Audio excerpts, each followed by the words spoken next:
What would you do if the person who was supposed to protect you turned out to be the one who stole from you? What if everything you believed about your family was a lie, and the only person telling you the truth was the one they said had disappeared forever? My name is Claire Bennett. I'm 27 years old.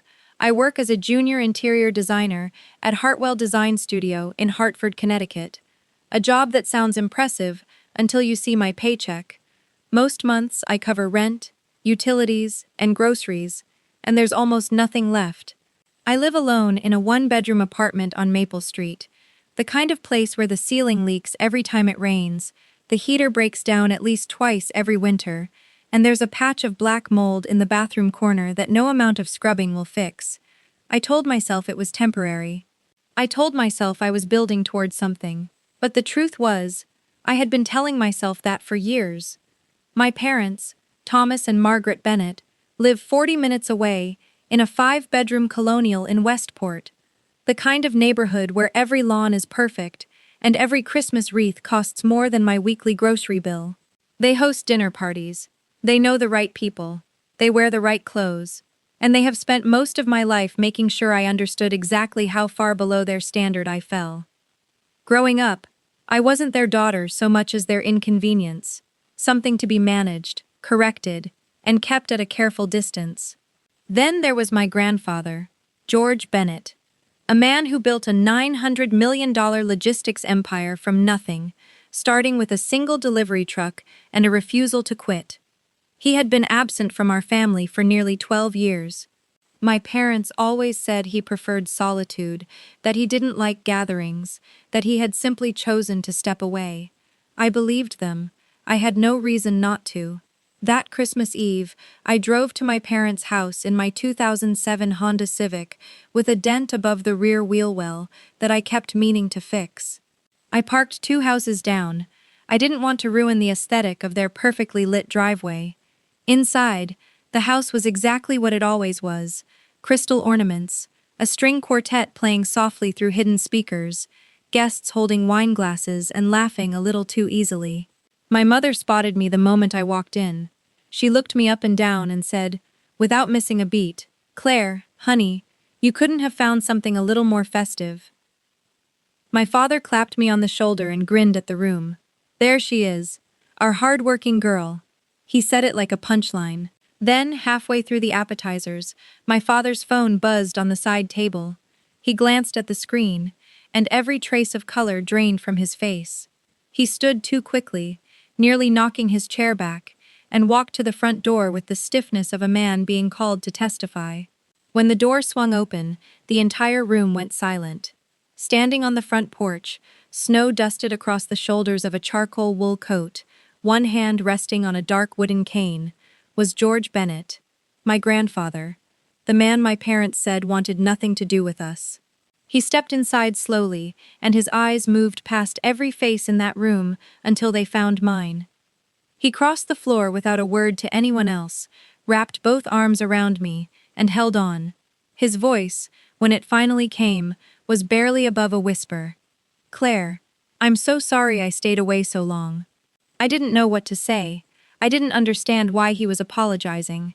But standing there in that warm, glittering room, with my mother frozen behind me and my father's smile locked in place like a mask he couldn't remove, I felt something shift, something I couldn't yet name. Why was he sorry?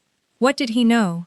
And why did my parents look, in that moment, less like hosts welcoming a guest, and more like 2 people who had just run out of time? I still didn't fully understand what my grandfather's apology meant, but something in the room had already changed, and everyone at that dinner table could feel it. The guests eventually found their way back to their seats. The candles flickered. The string quartet had gone quiet. My grandfather settled into the chair beside me, not at the head of the table, where my father had gestured, not in the seat of honor my mother had clearly arranged, but right there, next to me, as if that was the only place in the room that made sense to him. Thomas and Margaret smiled through it, but their smiles had the quality of something held together with tape. Tight, brittle, one wrong word away from coming apart. They kept glancing at each other across the table with looks I couldn't quite read. Not curiosity, not warmth. something closer to fear. George didn't seem to notice. Or maybe he did, and simply chose not to acknowledge it. He turned to me and asked, quietly, how work was going. I told him it was fine. I told him I was learning a lot at the studio. I kept my answers small and careful, the way you do when you've learned that sharing too much only gives people more to judge. He listened anyway, nodding slowly, his eyes on me with a steadiness that felt unfamiliar, like someone who was actually paying attention. Then my mother reached for her wineglass and said, with a brightness that didn't quite reach her eyes, "Dad, how long are you planning to stay in town? We would have prepared more if we'd known you were coming." George didn't turn toward her. He didn't acknowledge the question at all. Instead, he set down his fork, folded his hands on the table, and looked directly at me. His voice was calm, conversational even, but it carried across the entire table like a stone dropped into still water. "Claire," he said, "are you still living in the house I bought for you?" The room stopped. Not gradually, instantly. Forks paused mid-air. The candle flames seemed to hold their breath. I felt the blood drain from my face as I set my glass down slowly and looked at him. "Grandpa," I said, my voice barely above a whisper, "I don't have a house. I've never had one." For a moment, nobody moved. Then Margaret's wineglass slipped. She grabbed for it too late, and a dark red stain spread across the white tablecloth, like something being exposed. Thomas coughed once, a sharp, strangled sound, his face flushing deep red before going pale in a matter of seconds. George turned toward my father, slowly, deliberately. The warmth had left his eyes completely. "Thomas," he said, very quietly, "where is the house?" A guest near the end of the table set down his napkin, murmured something about needing some air, and slipped out of the room. Nobody stopped him. Nobody blamed him. The air had thickened into something none of us could name, the specific, suffocating weight of a secret that had just run out of places to hide. They had told my grandfather I was living in a home he paid for, a home I had never seen, a home I didn't know existed, and sitting at that table, watching my parents fall apart in real time, only one question was forming in my mind. If the house was never bought, then where did the money go? That question hung over the dinner table like smoke, and my grandfather was not the kind of man who let smoke dissolve before he understood exactly where the fire was coming from. George rose from his chair without hurry, without theatrics, and said 3 words that emptied the room. "Living room." Everyone, it wasn't a request, the remaining guests read the air the way people do when something private is about to tip into something irreversible. They gathered their coats, murmured quiet excuses, and slipped out into the cold without being asked twice. And then it was just the 4 of us. My parents followed George down the hallway, the way people walk toward something they know they cannot outrun. Shoulders drawn in, footsteps too careful, the silence between them heavier than anything they could have said. George settled into the armchair closest to the fireplace, resting his cane across his knees, the flames throwing long amber shadows up the wall behind him. He didn't look angry. He looked like a man who had built a billion-dollar company from a single delivery truck, who had sat across from liars in boardrooms for 40 years, and who knew exactly how much patience it took to let the truth surface on its own. He looked at me first. His voice was quiet, almost gentle. "Claire, I need you to tell me exactly where you live, and exactly how you have been living." I swallowed. I looked at my parents once. My mother was already staring at the floor. My father's jaw was locked. And then I looked back at my grandfather, and I told him the truth. The apartment on Maple Street, roughly 300 square feet, a ceiling that leaked through every heavy rain, leaving dark stains I had long stopped trying to scrub out. A heater that had broken down 3 separate times the previous winter, twice while temperatures outside dropped below freezing. Rent I covered by picking up freelance design work on evenings and weekends, because my salary at the studio barely reached the end of the month. As I spoke, the fire crackled steadily behind my grandfather. The room felt very small. When I finished, George reached into the inside pocket of his coat, took out his phone, and unlocked it without a word. He held it up and read aloud in the kind of flat, precise voice that people use when they want every syllable to land without softening. Hey Dad, just wanted to let you know, Claire moved into the new place last weekend. She absolutely loves it. We'll send pictures next week. He lowered the phone. The fire popped once. Thomas shifted in his seat, the leather creaking under him. Dad, look. It's more complicated than it looks from the outside. George turned his head toward my father slowly, the way a man turns when he has already heard everything he needs to hear. You sent me that message, Thomas. I have it. In writing, you told me she had moved in. Those are your words, not mine. Margaret pressed both hands together in her lap, and I could see them trembling. Her voice, when it came, was wet and unsteady. We were trying to protect her, Dad. She wasn't ready for that kind of responsibility. We thought. Then George did something I will never forget. He stood, slowly, deliberately, one hand on the arm of the chair and one on his cane, and when he was fully upright, he brought the base of that cane down against the hardwood floor. One single crack, sharp as a gunshot in the stillness of that room. Nobody moved, nobody breathed. Even the fire seemed to pull back for a moment. His voice, when it came, was not loud. It didn't need to be. Tomorrow morning, 9 o'clock, Daniel Marsh's office. You will bring every receipt, every bank statement, every document that touches that money. Every single one. He looked at each of them in turn. And do not make me wait. My mother was crying silently, her shoulders shaking. My father was staring at a point somewhere beyond the fireplace, as if he were searching the wall behind it for an exit that wasn't there. Neither of them said a word. I barely slept that night. I lay on my pull-out mattress, staring at the water stain on the ceiling above me, the one I had covered and recovered with plastic sheeting for 2 winters, and I thought about a house I had never lived in, a house someone had apparently paid for, a house my parents had told my grandfather I loved. At 7:50 the following morning, there was a knock at the front door of my building. When I came downstairs, my grandfather was standing on the sidewalk outside, his breath forming small clouds in the December cold. He was looking up at the building slowly, taking in the cracked brick, the buzzer panel with 2 buttons that no longer worked, the dumpster positioned too close to the entrance, the window on the 2nd floor with the plastic sheeting taped across the frame from the inside. He didn't say anything when I led him upstairs. He simply followed me through the door and stood in the center of my apartment and looked. He looked at the plastic tarp, duct-taped over the window frame. He looked at the bucket sitting beneath the ceiling stain in the corner. He looked at the small plastic Christmas tree I had bought at the dollar store, because it was the only kind I could afford, with its handful of mismatched ornaments and its crooked silver star. He touched the wall where the paint had peeled back in a long, uneven strip, and then he looked at my drafting table, covered in design sketches and open textbooks and a stack of instant noodle cups, and something moved across his face that I had no word for. He turned to me, and his eyes were red. How long has it been like this, Claire? I tried to smile the way I always did when someone got too close to the truth. It's temporary, Grandpa. I'm saving up. He shook his head, very slowly, and I could see the effort it took him not to look away. So I told him, all of it. The second job I had held for nearly 2 years, answering phones at a dental office 3 evenings a week. The lunches I skipped to stretch what was left of my grocery budget by Thursday.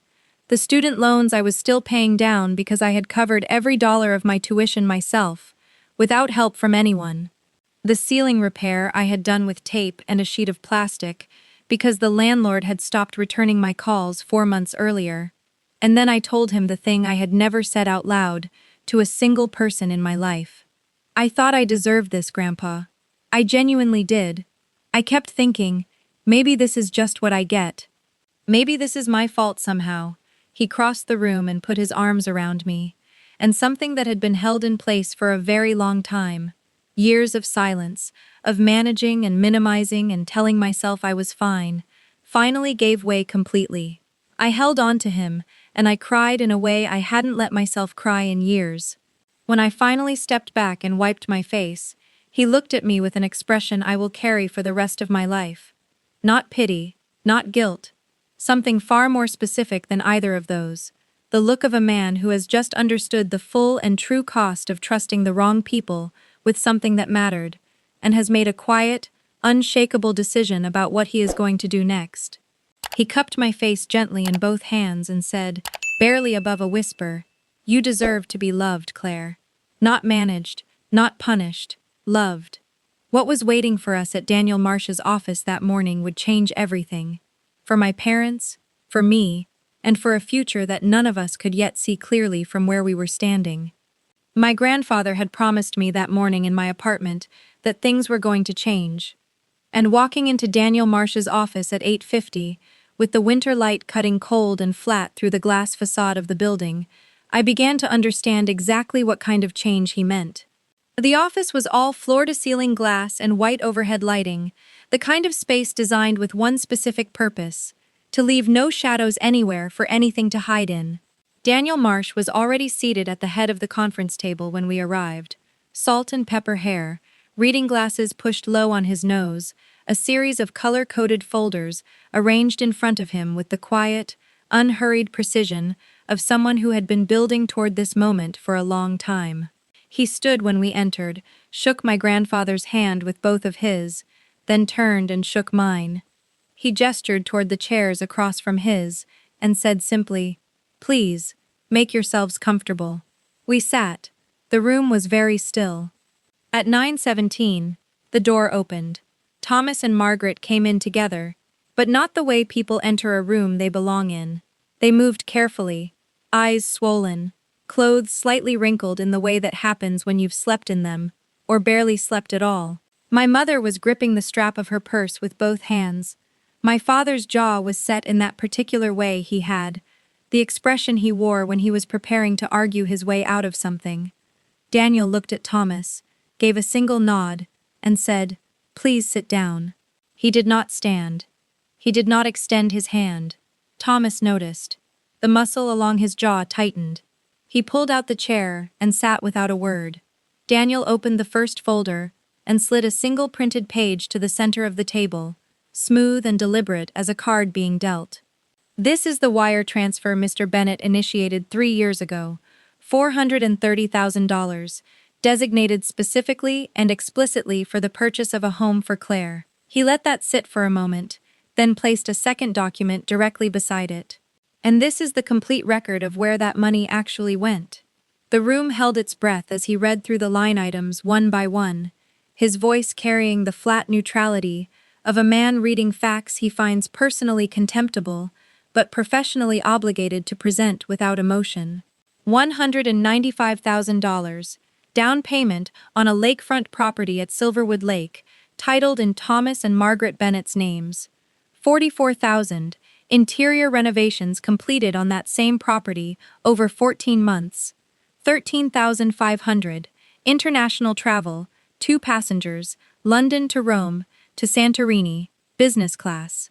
$9,800, jewelry purchased at Harlow Jewelers, recipient Margaret Bennett. $3,200, luxury spa and wellness retreat in Aspen, Colorado. The remaining balance distributed across a pattern of smaller luxury charges spanning the following year and a half. My mother stared at the table. My father leaned forward, his voice climbing with the particular strain of a man who knows the ground is gone but keeps moving anyway. That lakefront property was an investment decision. We had a long-term plan. We fully intended to transfer the asset to Claire once the timing was right. Daniel placed one hand flat on the table. Not a slam, something more controlled than that, and somehow more final. Mr. Bennett did not ask you to make investment decisions with his granddaughter's money. He asked you to buy her a home. He put that instruction in writing, and you confirmed, also in writing, that you had done exactly that. Thomas opened his mouth. Daniel was already reaching for the second folder, this one burgundy, noticeably thicker than the first, its seal broken only now. He set it on the table between them and looked at my father with the steadiness of someone who has been waiting a long time to set something down. 6 months ago, Mr. Bennett retained this firm to conduct a private financial review of all transactions connected to the original wire transfer. What you are looking at is the complete result of that investigation. Thomas's chair scraped back so fast, the sound cut through the room like something tearing. He was on his feet before the folder had stopped moving. You had us investigated? You actually had someone digging through our finances? George looked up at his son and held his gaze without moving, without blinking, without any visible change in his expression. You lied to me about my granddaughter, he said. I needed to understand whether that was a moment of poor judgment or a pattern of behavior. Now I know. Margaret's hand shot across the table, reaching toward her father-in-law, her voice fracturing at the edges. Dad, please listen to me. Whatever this looks like, we are still your family. We are still your son and daughter-in-law. That has to mean something. George looked at her hand on the table for a moment, then looked at her face. When he spoke, his voice was quiet enough that everyone in the room had to lean slightly forward to catch it. Family, he said, does not take a future away from one of its own and spend it on itself. Margaret pulled her hand back. Daniel reached for the sealed envelope that had been sitting at his right side since we arrived. He broke the wax, unfolded the document inside, and began to read. 2 months prior, George Bennett had executed a formal amendment to his estate plan. The total value of his assets, $960 million, would transfer upon his passing to 2 named beneficiaries, Claire Bennett and her aunt Rebecca. Nothing allocated to Thomas, nothing to Margaret. Thomas shoved his chair backward, and it struck the floor with a crash that made my mother flinch. He was standing, both hands pressed to the table, his face a color I had never seen on him before, somewhere between rage and the specific, nauseating shock of a man watching something he assumed was his simply cease to exist. This is manipulation, he said, his voice cracking at the edges. She has been working on him. She turned him against his own family. This isn't justice. This is... I stood up. I did not feel my legs move. I did not feel my hands shake, because they weren't shaking. I looked directly at my father across that table, and I spoke in a voice that was steadier than I had any right to expect it to be. You used the money that was meant to give me a home to fly yourself to Santorini, while I was skipping lunch to cover rent and patching my own ceiling with duct tape. You were renovating a lakehouse with my name on the wire transfer that paid for it. And you want to stand in this room and call me the problem? Thomas opened his mouth. Something moved across his face.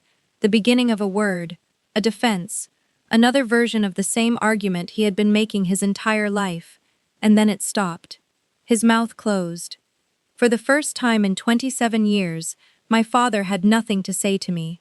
Daniel slid the final document across the table without ceremony. A formal legal transfer notice, 2 pages, clean and precise. The Silverwood Lake property was to be transferred into my name within 7 days. Failure to comply would result in the initiation of formal legal proceedings on grounds of fraud and misappropriation of funds.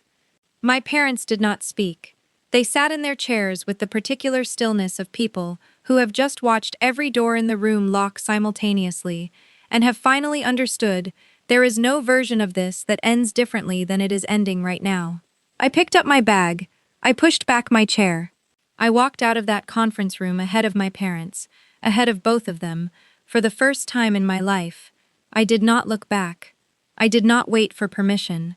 And for the first time in 27 years, there was absolutely nothing either of them could do or say to call me back.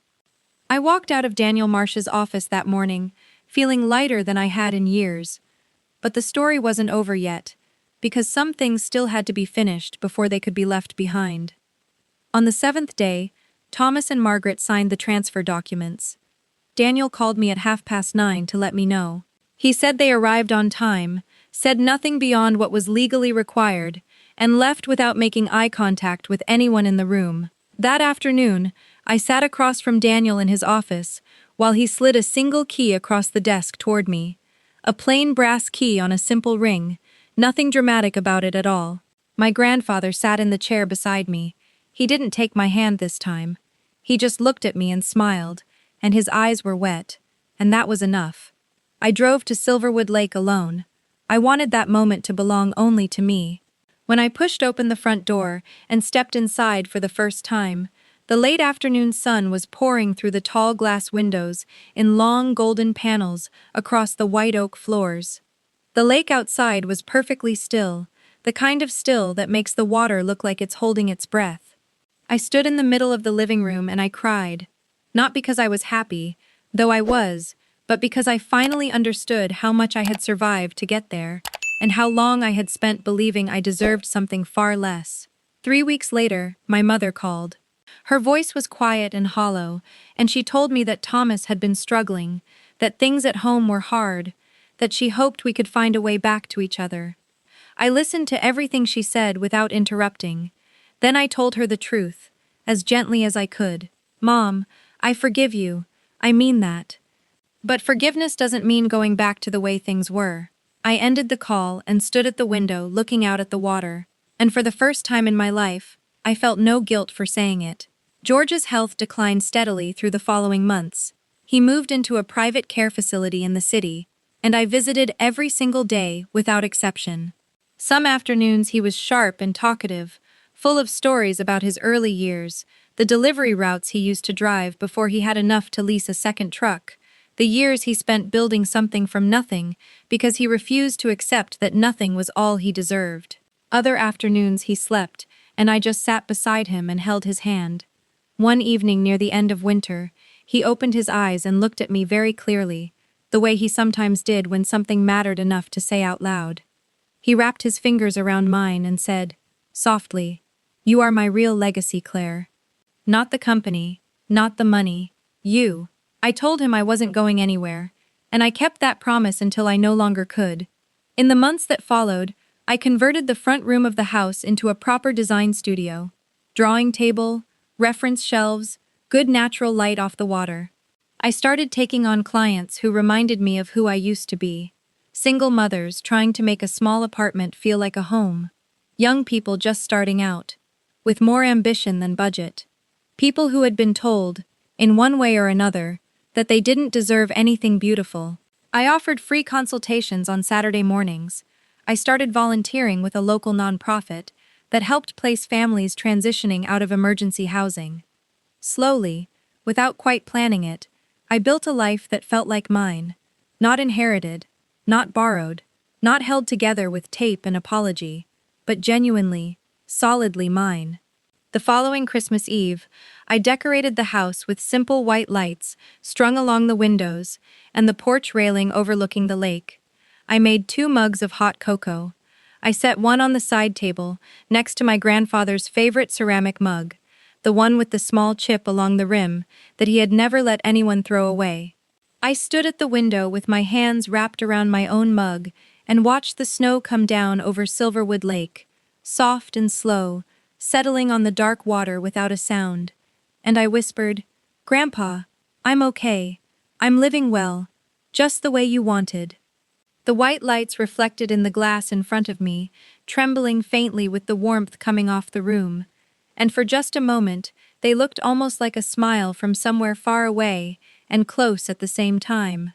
For the first time in my life, Christmas did not feel like something to survive. It felt like proof.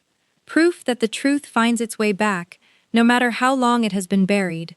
Proof that the people who were supposed to love you do not get to define what you deserve. I am Claire Bennett. I have a home, not because of money, not because of luck, but because I was always worth one. It just took someone brave enough to say so out loud.